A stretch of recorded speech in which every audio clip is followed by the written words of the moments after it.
Let me give you a quick overview of what I want to talk about this morning. First of all, I want to start by looking at this concept of data-driven instructional decision-making. And I want to begin by kind of dissecting that term into what I see as its two component parts, instructional decision-making and then the data-driven part of that. I also want to talk about merging those two concepts into what I see as a single overall educational process, but contained within that process three very critical educational components that we often talk about in isolation, I think, with respect to what those components actually do, but I think it's an integral part of this overall process that I want to present to you today.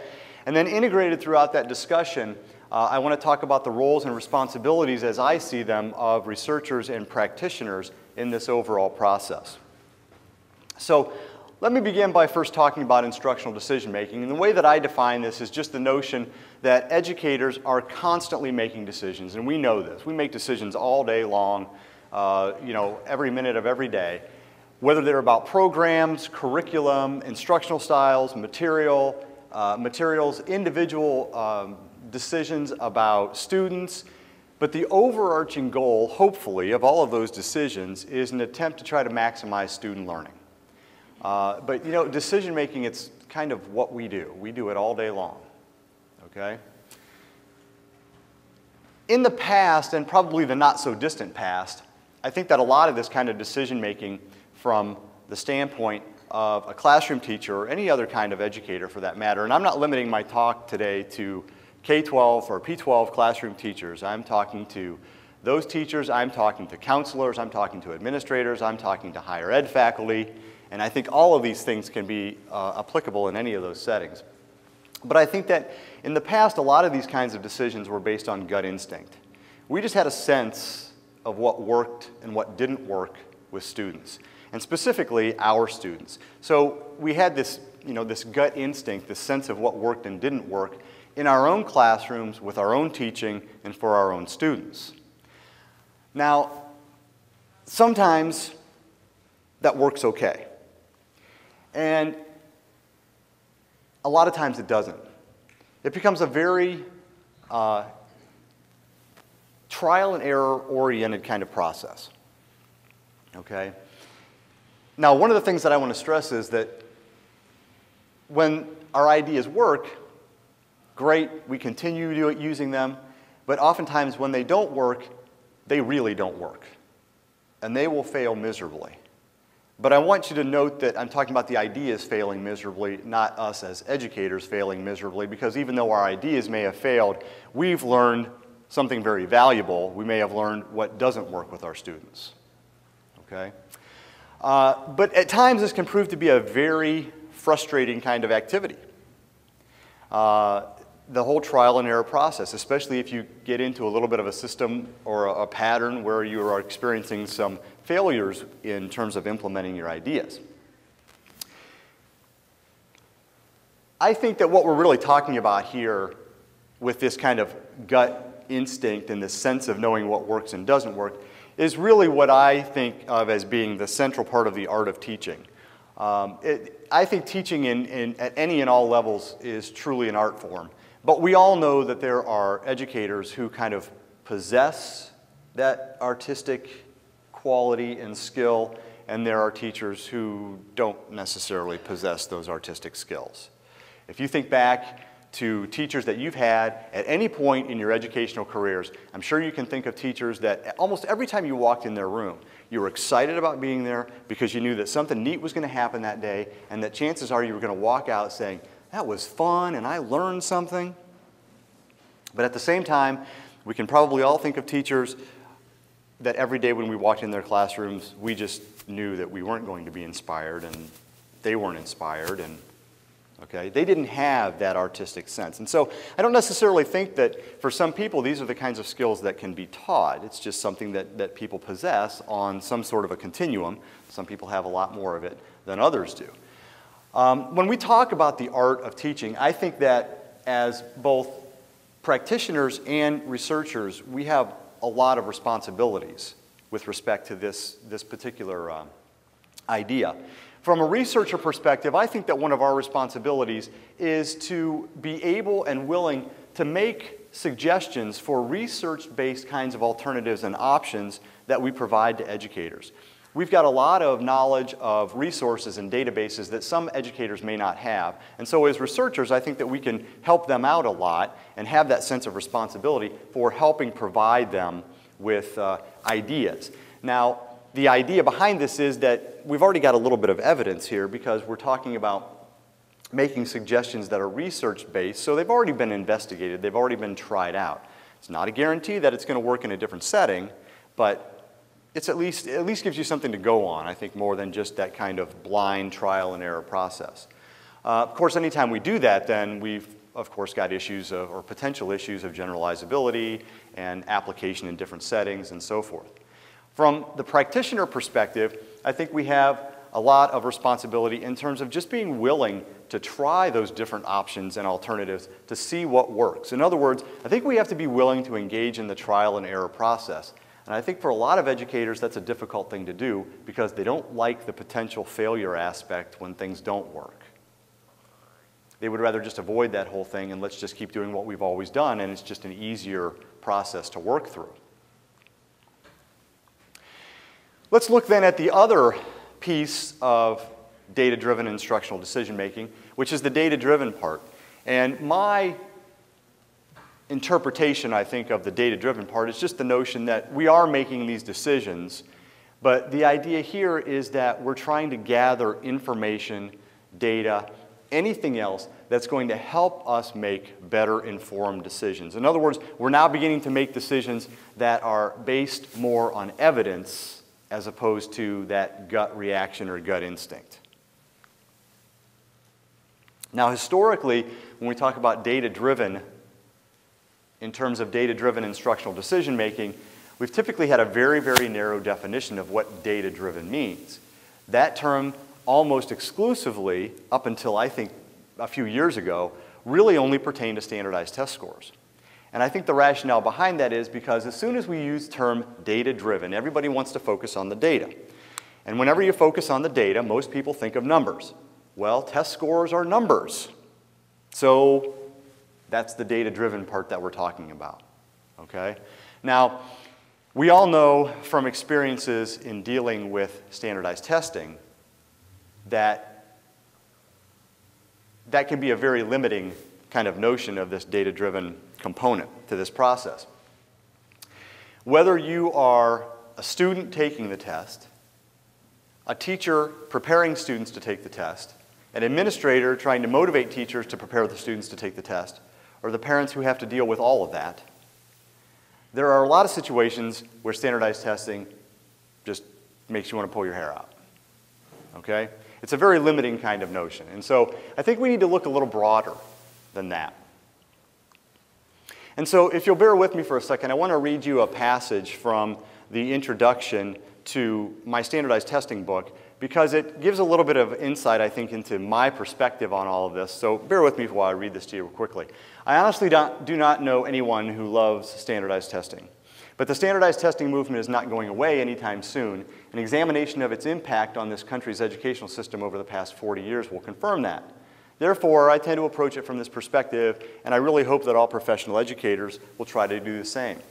Anytime we're given the responsibility of making decisions about children, we need as much information as possible in order for those decisions to be as accurate as possible. We ask students questions, we ask them to read to us, we require them to write for us, we test them over units of instruction, we observe them, we encourage them to be creative, we engage them in performance-based tasks, etc., etc. The results from standardized tests are just another source of information about student learning, about our teaching, and about our curriculum. Please try to use them as such. Add them to your long list of sources of information about student learning. They can only help improve the accuracy of the decisions that we make about our students as well as our own instruction. I'm going to come back to that idea in just a minute to expand on that a little bit. So when we talk about these different sources, I don't think that you should ever limit yourself in terms of the types of things that you might include in your data-driven assessment system.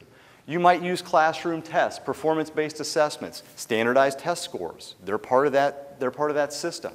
Surveys, informal assessment techniques, observations, student journals or reflection pieces, interviews of students. What I'm really talking about here is the idea that if we want to have well-informed decisions about students, I think we have to have assessment systems, whether they're broad or assessment systems for individual teachers, professors, educators in general, that include both summative and formative assessments. And the more we do that, the better off I think our decisions are going to be about the students that we're charged with teaching and making decisions about. So before we talked about that gut instinct, the instructional decision-making part, as the art of teaching, well, I think that this is the science of teaching. It's much more systematic, it's much more scientific, and I'm going to get into a little bit more detail in a couple minutes about how I see it as being more scientific. I think that with the data-driven portion of this concept, there are great deals of responsibility that both practitioners and researchers need to kind of take responsibility or possession of. With respect to researchers, before we talked about we need to look at alternatives. We need to look at options and be willing to try those options. Well, the only thing I'm really going to add here is that we have to do that a little bit more systematically. So I'm literally adding this word to what I talked about before. And in my mind, that's what really makes it the data-driven portion. It's more systematic, it's more scientific. So instead of getting ideas and just trying them out, it's going to be a little bit more of a focused effort. We're going to find those ideas, and then we're going to make some hypotheses about what we think is going to happen. We're going to investigate them. We're going to try them out. We're going to collect some information. We're going to collect some sources of information, analyze that information, assess how well it worked, make evaluative judgments, and then start that process over again, using what comes out of this process to kind of guide what we're going to look at next. With respect to practitioners, again, the same idea. Consider those alternatives and options, but then implement them in a slightly more systematic fashion. Don't just try them out and, well, did they work, did they not work? It's got to be something in my mind that's a little bit more focused and a little bit more systematic. Implement them, assess them, reflect on them. How well did it really work? What could I do differently next time? Those kinds of things. And then revise them and implement them again.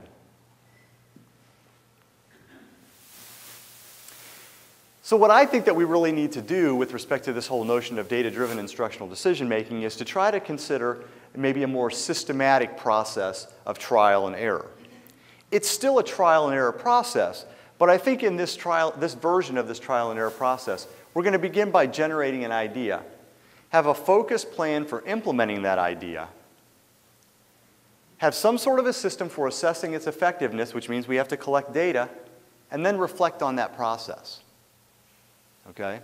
Now this is not, and I realize that this is not anything earth-shattering. It's not anything brand new, groundbreaking kind of stuff.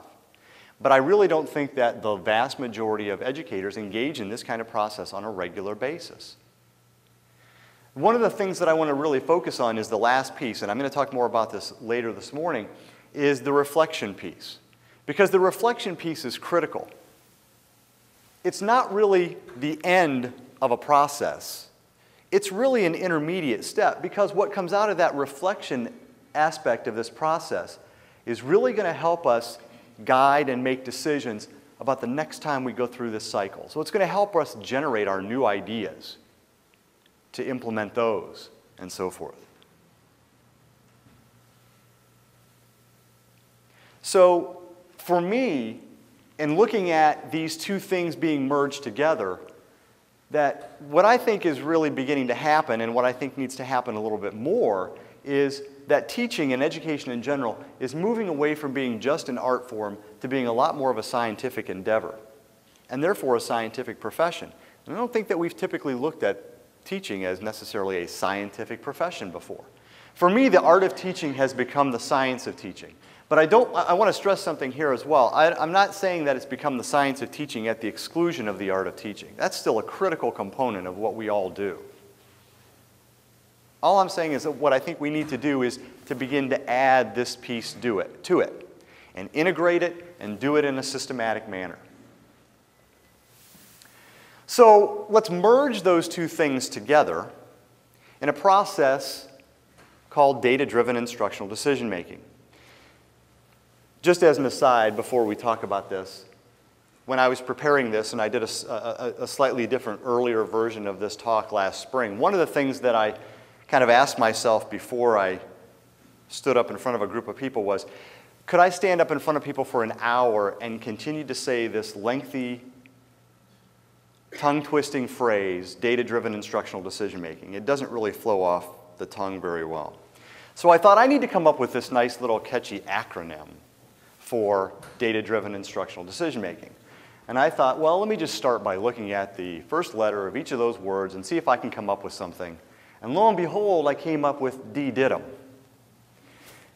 And then I thought, I'm not sure which is worse, saying this long phrase or standing up in front of a group of highly educated people repeatedly saying the word D-DIDM. So I may go back and forth between those two things for the rest of my talk, but D-DIDM, just short for data-driven instructional decision-making. I define this as a process, and that's really what I want to focus on almost for the rest of my talk, is the fact that this is a process, and what does this process look like? By which educators examine data of all sorts, types, varieties, in order to identify student strengths and deficiencies. Okay? It's a systematic process. The ultimate goal for me in this process is for us to be able to reflect on and critically examine, and by that I mean systematically and scientifically reflect on and critically examine curriculum, instructional practices, all those things that we talked about before, all relative to student learning in the hopes that we're maximizing student learning. But this is the part that I kind of alluded to a little bit earlier, that this is not earth-shattering, groundbreaking kind of stuff, because people, I stood up in front of teachers before and had a similar conversation with them, and they'll say things like, we've done this for years. We've done this since the beginning of formalized education in this country. We look at information and we make decisions. And I don't disagree with that. The part that I disagree with, and the part that is typically not included in that response, is the systematic scientific portion.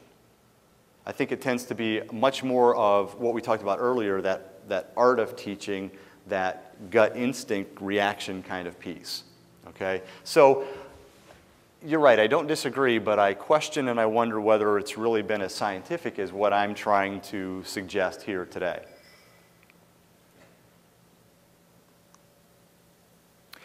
So I know you can't read this from where you are. I'm just going to kind of run through it.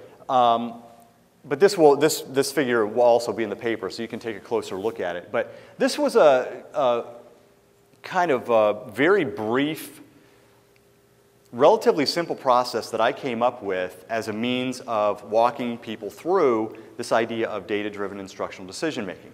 And so what I suggested to people was that you start off with the data that you've collected, trying to identify content areas or concepts that a large percentage of students have difficulty with. Okay? They either perform below average, or you just knew that they were struggling with it, they weren't quite getting it. Based on those percentages, and let's say you identify 3, 4, 5 things, I would suggest that you try to rank order those in terms of importance with respect to what it is you want to address. You can't identify 5 or 6 things. Let me say that again. You can't identify 5 or 6 things and then try to address all of them at the same time. It's too much. Okay? You know, if we put it in a research context, we've got way too many confounding variables there that are going to influence or impact what it is we're trying to look at.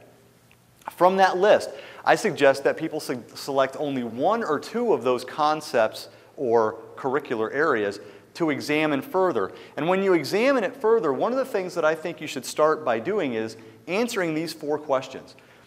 Where is this content addressed in the district's or the course's curriculum? At what point during the course or the school year are these concepts or skills taught? In other words, what's the sequence? What do they follow? What do they precede? How are students taught these concepts? What instructional methods and techniques are used? And then finally, how are students required to demonstrate that they've mastered those concepts and skills? In other words, how do you assess their learning? Because if you look at these 4 things, I think that you will give yourself a lot of food for thought in terms of ways that you might be able to identify new or different methods of instruction, new or different methods of reinforcement, instructional materials, assessment techniques, and then that information goes into revising your instruction for those concepts and skills to see if you can improve student performance in those areas. But it's got to be something that's manageable. Okay? It can't be something that's so overwhelming that you really can't get a handle on it.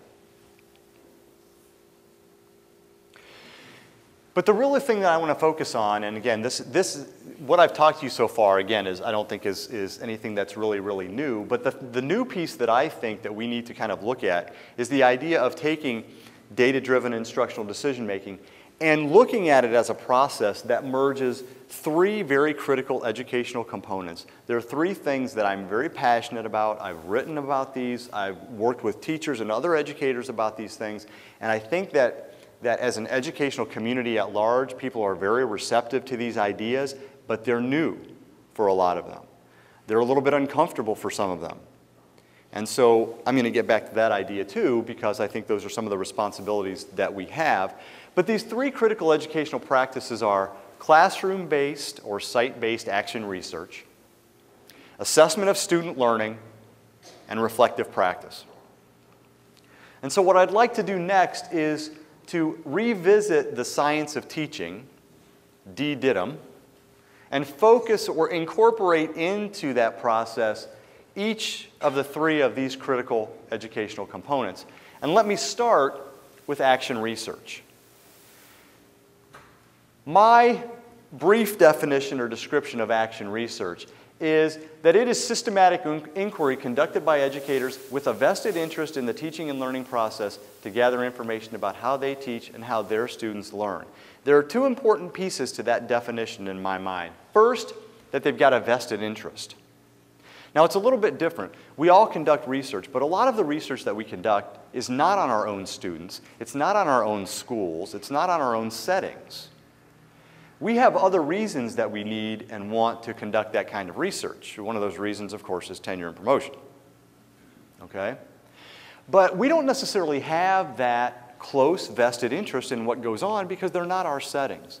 The difference here is that we're talking about our settings and we're talking specifically about our, in this case their, students.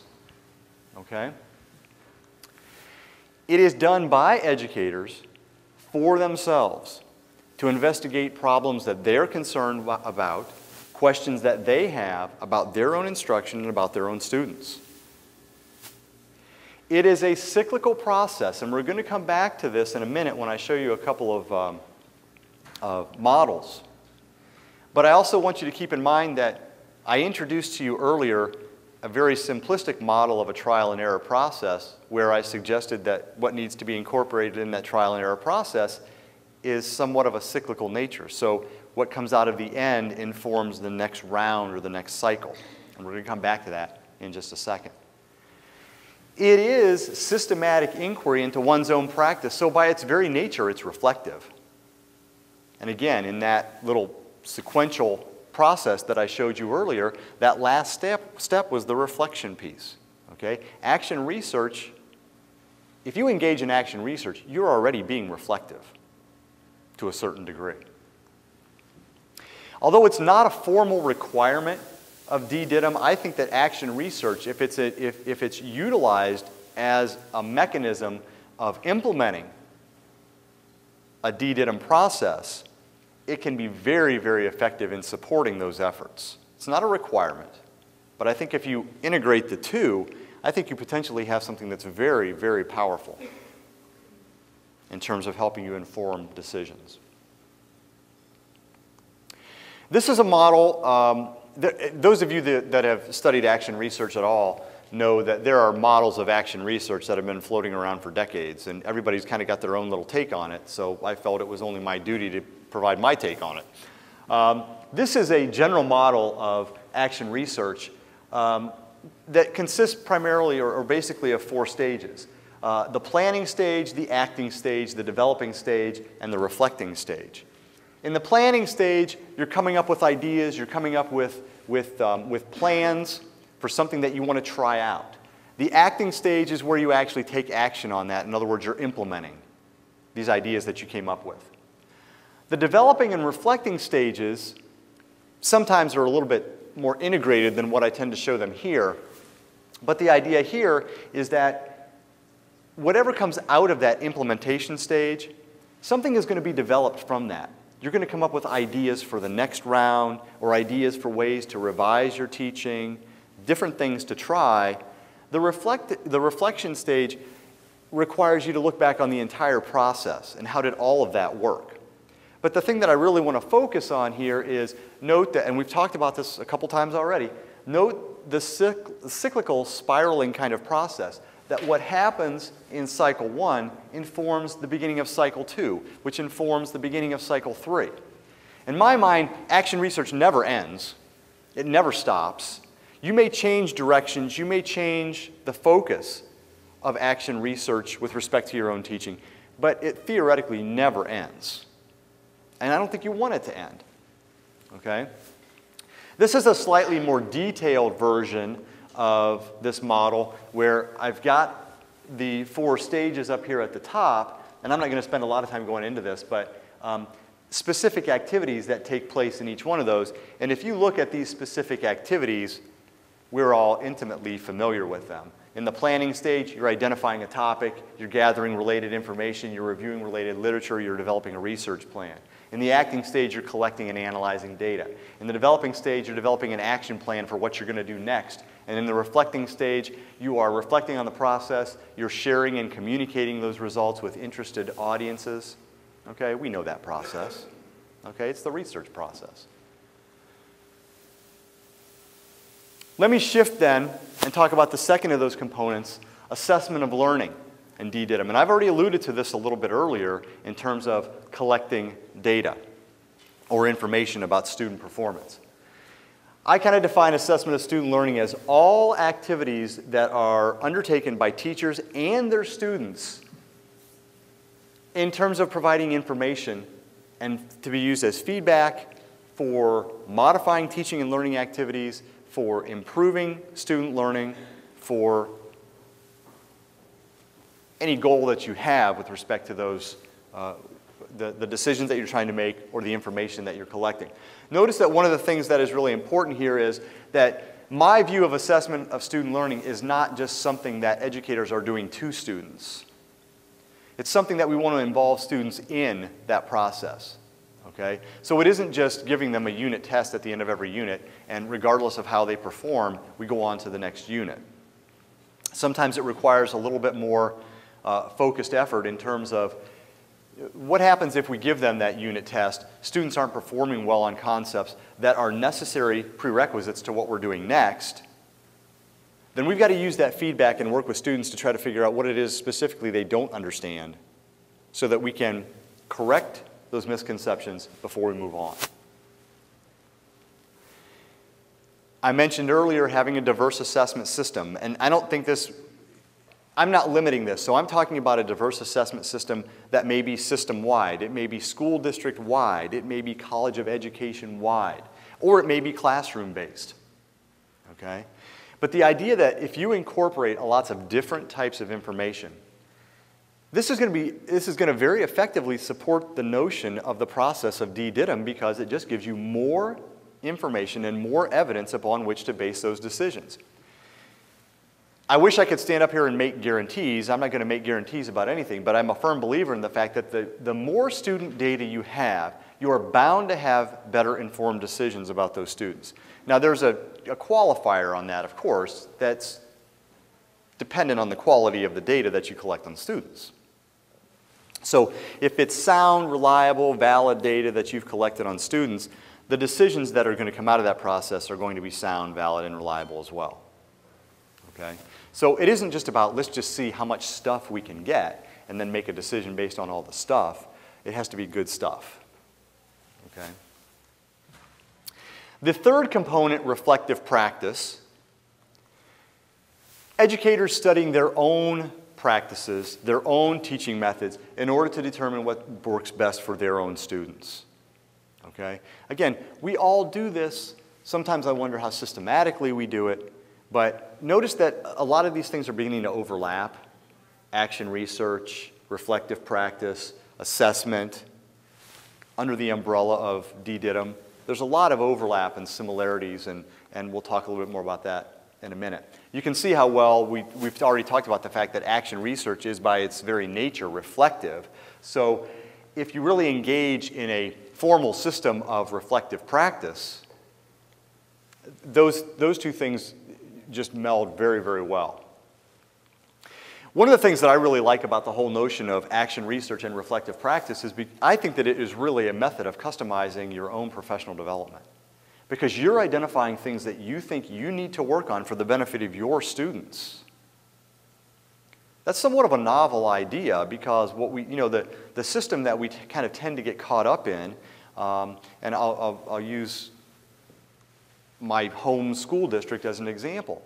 And this is a result of all of the mandates, especially in Ohio and so forth, and it's not dissimilar with other states, is that what we want to have is a highly qualified teaching force. So one of the best ways to come up with and arrive at a highly qualified teaching force is to just give them all kinds of professional development. I mean tons of professional development. We're going to teach them about so many things that they never learned about in their undergraduate careers or their master's programs, and we're just going to inundate them with this stuff. Teachers in my home district have been going to workshops 2 to 3 days a week this school year, almost every week on different topics. So it's almost overkill because now you're taking them out of the classroom, but at the same time, the trainings and the topics of the trainings aren't necessarily focused on what they need or what they want or what they think is valuable in their classes with their students. So it's kind of this disjointed, we're just giving them lots of different stuff and then let's see what they do with it. Okay, it becomes very overwhelming to them. I do think that what it does because of this idea of being able to customize your own professional development is that it tends to foster professional learning that is ongoing, it's meaningful, it's purposeful, it's applied.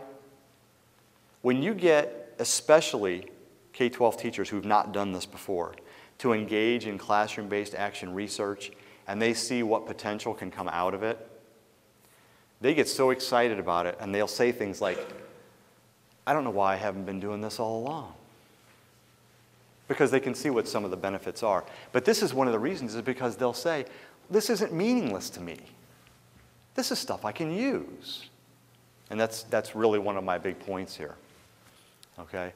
So the idea is, with this reflective practice, is that you're identifying problems, you're collecting information, you're analyzing data in order to improve student performance. It's action research. And I could back up even further and say, it's data-driven instructional decision-making. All of these things overlap and support one another. So what I would like to do then is to propose, and we've talked a lot about models today, and I've shown you a lot, but I've never seen a visual representation of data-driven instructional decision-making, so I'm sharing one with you now. We're taking these ideas of action research, assessment of student learning, reflective practice, putting them all together in this overall process of data-driven instructional decision-making, okay? Individually, the concepts are not new. Collectively, as a means of supporting one overall process, I think is very new. So let's come back then. So now we've seen what this big overall process looks like. Let's come back to this idea of roles of researchers and practitioners in D-DIDM, and we'll start with researchers. I think that researchers have a primary responsibility to work to improve teaching and learning at all levels through systematic inquiry. Nothing new. That's, like I said, that's what we do. That's what we're trying to accomplish. That's why we come to conferences and present our research, because that's what we're trying to accomplish. Okay? One of the things that I want to stress is that regardless of what field you're in and what your focus is, any graduate degree is a research degree, and I'm going to hit this again in the next slide, but there are some responsibilities that go along with that. Okay? So I'll come back to that in a second. But I think one of the things that we can do as researchers is, because we tend to have a better understanding and handle on the research process and how that can be used to inform practice, is that we need to model that process, as well as the individual components of action research, assessment of student learning, and reflective practice for educators who may be uncomfortable with some of those concepts for whatever reason. A lot of times because the words data and research are involved. Okay? So we need to help them get over that and see what can really be accomplished in the process. Roles of practitioners.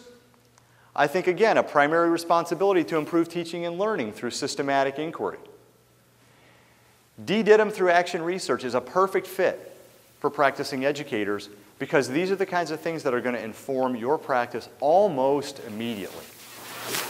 Again, I'd like to say immediately, but I'm not going to make that guarantee. But almost immediately, you can see results. So you don't have to wait for the articles to come out in the journals or for people to present at conferences. And of course, you can do those things with action research. You can certainly publish action research. You can certainly present action research at conferences. But if you're talking about the application of action research to solve individual classroom-based problems, you don't have to wait for those things to happen in order to have information to help inform those decisions.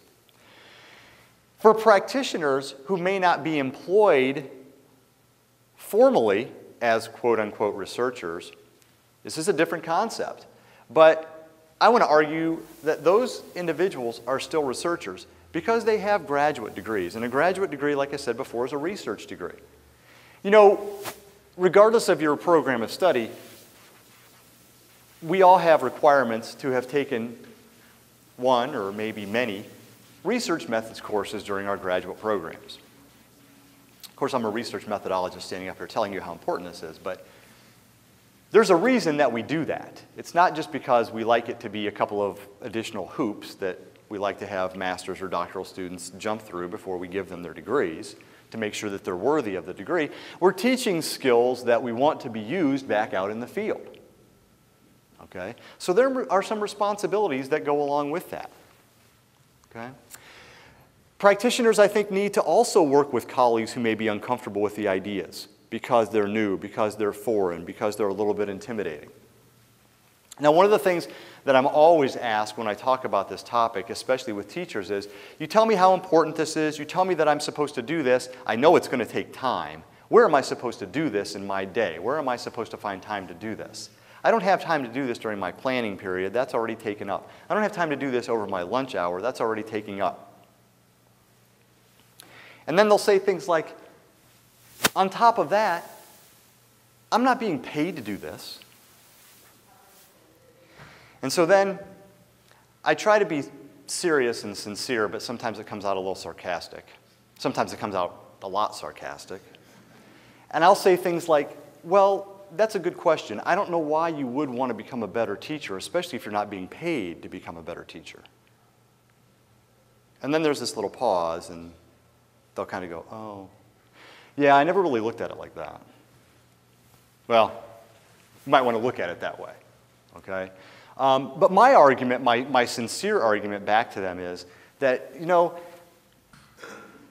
if you engage in this process on a regular basis, and that doesn't mean every day, but on a regular basis, you make it an integral part of what you do, that's exactly what happens. It becomes an integral part of what you do. It becomes how you do your job. It becomes how you teach. It becomes how you decide what you're going to do when you sit down to make lesson plans. You do that anyway. This is just something that's helping, hopefully, better informing that process. And then sometimes I also just kind of close with, you know, if you buy into its potential benefits, why would you not even want to try it to see how it works and see what kind of an impact it can have?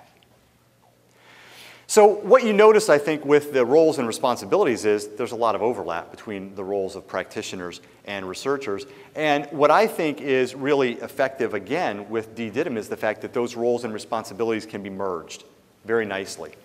Okay? And what that does is it tends to bring together different perspectives and ideas, especially if we've got people who are comfortable with the research process and people who are less than comfortable with the research process. But the idea is that you're working together towards some sort of a common goal. Collaboration, I think, is a key component of D-DIDM. I think it's a key component whether that collaboration is across researchers and practitioners, whether it's across colleagues that have adjacent classrooms in a building, between grade level teams, you name it.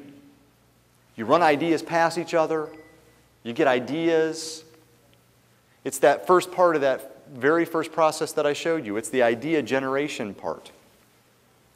I think that this is an ideal opportunity to consider designing and implementing teacher learning communities as a means of fostering that collaboration. It might be something that you want to keep in mind for a way to kind of move from where you are now to a system where you can develop and implement maybe a broader based system of data-driven instructional decision-making. So let me quickly revise the model that I showed you earlier. And we've still got our three key components, but I think what we need to do is add in there the idea of professional collaboration. So if we take these three key components, add professional collaboration, I think what we now have is a very nice, systematic, and scientific process for helping to inform, better inform, what we do and how we do it with the idea of trying to maximize student learning.